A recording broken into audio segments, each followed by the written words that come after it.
জন্মদিন ব্যাপারটা না আমার কাছে আগাগোড়াই স্পেশাল। আর সেখানে যদি আমার গপু সোনার জন্মদিন হয় সেই ব্যাপারটা তো আরও বেশি স্পেশাল হয়ে যায়। গপুর জন্মদিনে আমি গত ২ বছর ধরে নিজের হাতে কিছু রান্না করে দিচ্ছি।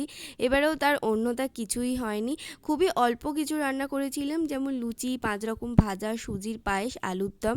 যদিও বাড়ির সবাই মিলেই আমাকে সাহায্য করেছে। আর হ্যাঁ, গপুর জায়গাটা সুন্দর করে সাজিয়ে দেখো আমি গপুকে নাই নাই করিয়ে দিয়েছি।